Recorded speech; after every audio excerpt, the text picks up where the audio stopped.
So picking up, um, at this point, I just had my second Psych session facilitated for me. And I'm, singing and lauding the praises of this work. And my facilitator said to me, I'm also an instructor and I teach this, and you can learn how to do this with yourself. And I was like, "Whoa," right? Okay, didn't know that. Good news. So I came home and she said, if you come with a partner, friends, spouse, whatever, if you come as a team, two people, it's discounted. So at this point, I think I also mentioned that my husband was finishing his master's degree to be a psychotherapist. And he's seeing like major transformations in me over the last month from these two sessions. I'm, just feeling a whole lot better. I'm really hopeful. I'm using the law of attraction and the things that I'm learning there, and the mind-body connection, and mental diet. I'm monitoring my thoughts. I'm staying away from anything and everything that could possibly rock my boat and cause any kind of distress. Again, I'm still holding on all of the medications. And I talked with my prescriber and I said, look, I found something, I'm onto it. It's working for me, and I'm onto something here, and I'd like to continue to hold. And she was, super cool about it and said, okay, like, it seems like you're doing really, really well. So, let's see what happens. So the beginning of February, my husband and I went, because he's like, whatever's going on, like, I want to know about this too. So we go to the basic workshop for a 4-day weekend. I think 3 days, Saturday, Sunday, Monday. And at that point, I come home and I am just off and running. I'm balancing with myself all over the place. And I still have like 6 hours or so with the instructor / facilitator that was facilitating for me. And so, I'm like a balancing fiend at this point, and I'm starting to feel really, really good and really hopeful. I am using a combination of just any information that I'm coming across that just really feels good to at least try. I ended up using a lot of Dr. Joe Dispenza's work and a lot of Dr. Bruce Lipton's work. I know a lot of people come to Psych through Dr. Bruce Lipton. I didn't. I only found him after I got to Psych, which is kind of in reverse for a lot of people, but no matter. So I used a lot of Dr. Bruce Lipton's work about how we can control our physiology by the environment that our cells are operating in, and Dr. Joe Dispenza's work about visualizing yourself healthy and well. And I wrote out a script of the new life that I'm going to be experiencing when I start my tapers again. And basically the whole gist was, I'm creating an experience where I don't even know I'm tapering anything. The only reason I know I'm tapering anything is in the evening before I go to bed, I'm taking my medication. That's the only reason I know I'm tapering anything. Other than that, I've got a pretty much a normal life. And so with a lot of balancing with myself and swapping with other folks who were in the class who could facilitate with me and I with them, and also going back to my original facilitator / instructor, facilitating more balances with me, and my husband facilitating with me. and using everything that I was learning to consciously co-create my reality, I got to a place where I said, okay, I'm ready. I'm ready to start tapering the medication again. And so, the benzo stuff just was really hanging over my head. That was really problematic for me. I just wanted to get off that stuff. And so I very cautiously started with a liquid taper, did the 300 milliliters in water, and so cautiously that I pulled out half a milliliter out of 300 milliliters. Like, I didn't even pull the full mill. That's how scared I was. I was pretty apprehensive, and I thought, okay, I don't know what's going to happen. Like, I was all over YouTube.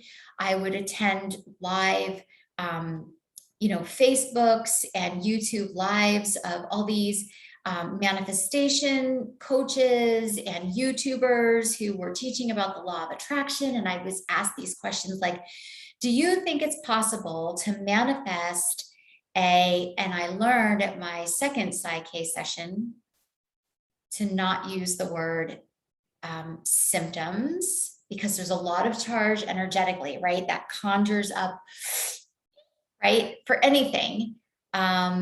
I switched it to the word reaction. But when I was sometimes asking questions to these live events and things, I would say, do you think it's possible to manifest a reaction-free or symptom-free taper off of a medication, right? Or off of a benzodiazepine or off of whatever?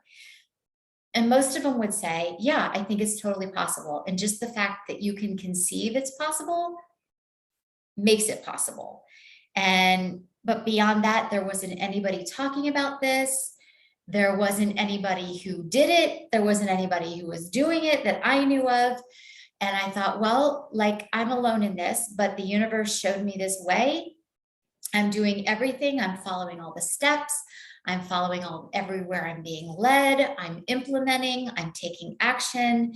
I'm doing what I need to do. And honestly, most of the time, taking action was laying on the sofa and visualizing, monitoring my thoughts, monitoring the words I'm saying. What am I speaking? What am I typing? What am I thinking? What story am I telling, right? What story am I telling? Lots and lots of different, law of attraction tools and tips and things. So even if I felt really, really horrible, which I didn't, I could tell though that I was medicated, and the feeling that I was still maybe tapering something came back. My body didn't feel quite 100% normal. But this is the kind of work that you could just do laying on a recliner, right? It doesn't take, and then when you do that conscious work of visualization, don't then get up and live your life as if you're not that new person, right? As if you're not the person who's tapering medication without any reactions. And no, I wasn't tapering, but I needed to build up enough momentum in the direction of what it was that I was trying to create. And so it was super helpful for me personally. And it just worked out that way with the timing to hold on all of my tapers. I do work with clients who they say, I've been at this long enough. I don't want to hold. Fine, fair enough. It can be challenging to ignore your current reality and what you're tasting, touching, feeling, smelling, and experiencing to get the Titanic, so to speak, turned around. It's not impossible. Many of my clients have done it. It does make it harder though, if you continue to taper and you are not at a place where you are wanting to hold and maybe get some stability, maybe get back to a baseline, a place of baseline.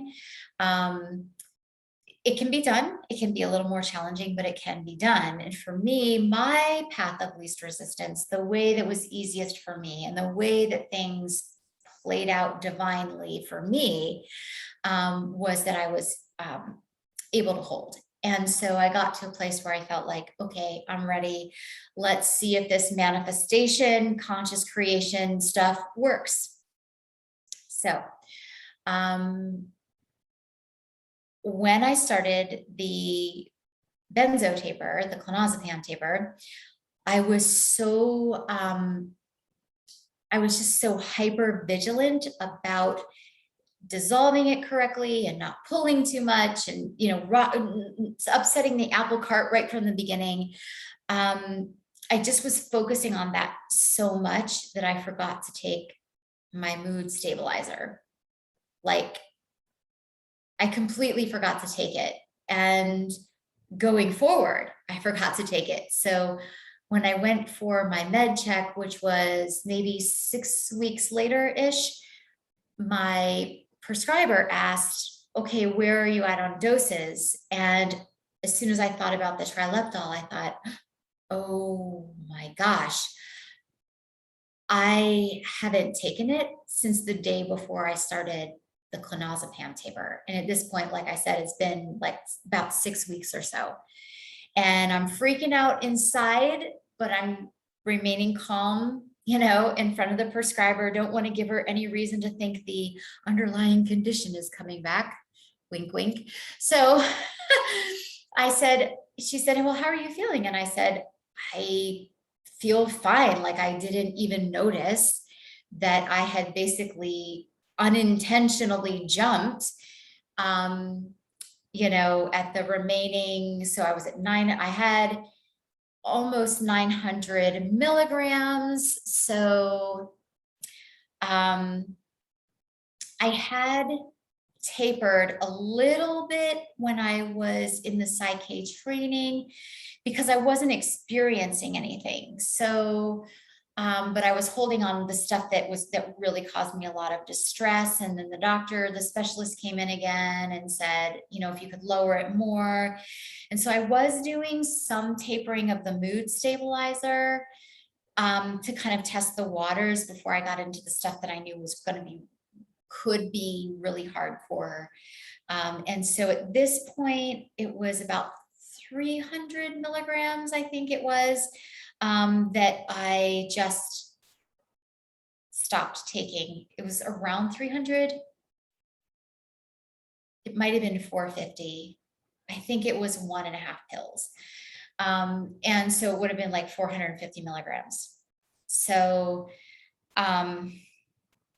yeah, I didn't even know it. And the prescriber was basically like, well, guess you don't need that anymore.